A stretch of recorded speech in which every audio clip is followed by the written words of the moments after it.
Tadi Bang Kapitra bilang anak kandungnya Bang Kapitra malah yang ngebelain Bang Novel gitu ya Bang? Anak saya aktivis di UGM, ya kan? Oh selalu itu pakai KPK. Kira-kira kalau nonton aja tadi ini? Hah? Kira-kira gimana dia kalau nonton aja? Paling gua dicium.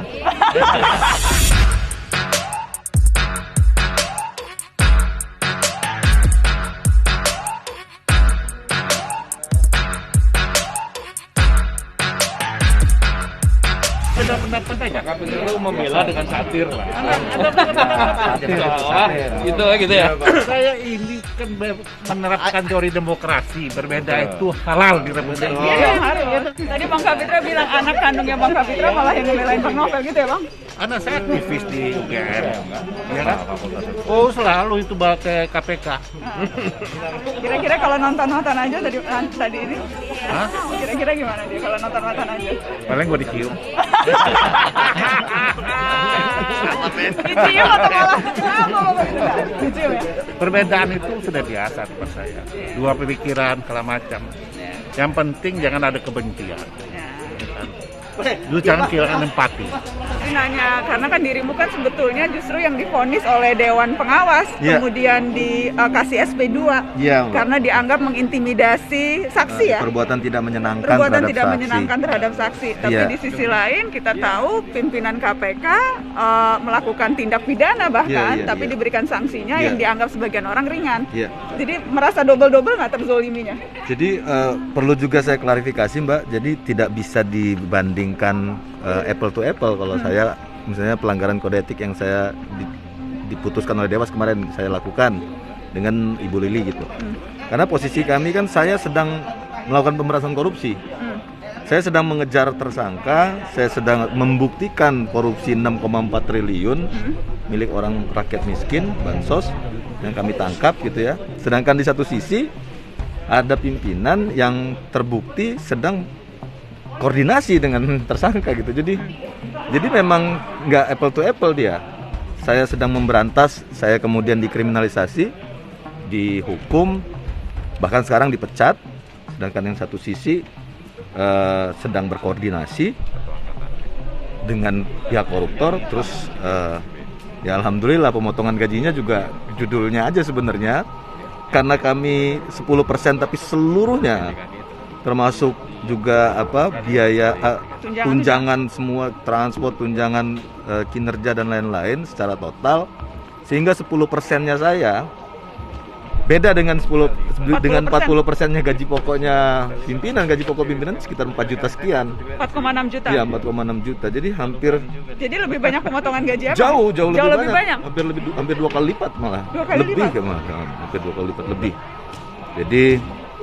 Jadi memang ini juga harus disampaikan ke publik bahwa kondisi ini tragis ya sebenarnya Mbak. Saya juga, teman-teman juga pada saat proses sidang kode etik, termasuk Pak Direktur Penyidikan, Pak Kasatgas dan lain-lain semua hadir di situ dan menyatakan bahwa 15 tahun atau teman-teman yang lain selama bekerja sebagai penyidik ya melakukan proses investigasi, interview, interogasi ya seperti itu.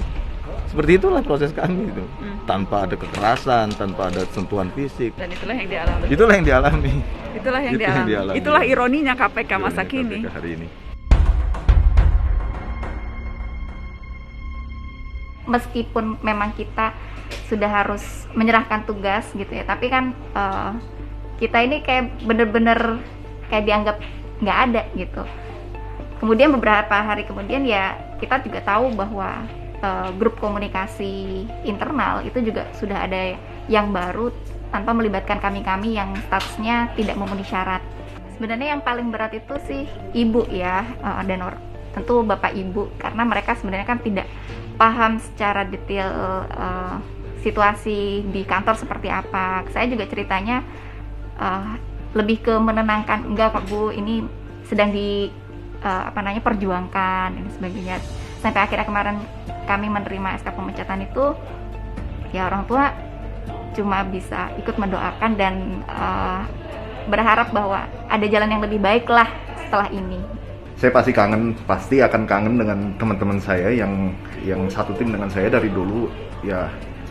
Udah kerja bareng 4 tahun, gimana sih kalau masih ditinggalin tuh agak sedih sih emang. Jadi berat lah karena udah dari training bareng, pendidikan bareng, dulu kami sama-sama diguling-guling di Pusiklat Pasus Kopassus di Batu Jajar, terus habis itu kami kerja bareng udah 4 tahun lebih. Kalau ditinggalin tuh pasti berat lah, tapi ya gitu, life must go on gitu, hidup akan tetap jalan terus. Jadi ya saya berharap teman-teman akan kuat tanpa saya juga, dan saya pasti kuat tanpa teman-teman juga. Yang membuat saya cukup sedih adalah karena kami nggak bisa lagi ketemu untuk bekerja bersama. Itu sih, karena kami di penyelidikan itu tidak hanya bekerja di kantor, kami di lapangan berhari-hari, bermalam-malam, kadang tidak pulang beberapa hari untuk melakukan kegiatan operasi tangkap tangan. Dan itu mengakibatkan kami semua itu sangat dekat secara personal. Ya, itu yang bagi saya cukup berat untuk meninggalkan mereka. Sejujurnya sejak saya dinonaktifkan tanggal 7 Mei 2021 yang lalu, itu sekitar hampir 4 bulan yang lalu, saya tidak pernah berpikir untuk menyiapkan langkah apa saja setelah itu. Kalau seandainya tanggal 30 September saya harus keluar dari KPK, saya akan berpikir itu nanti di tanggal 1 Oktober. Jadi saya tidak ada persiapan apa-apa.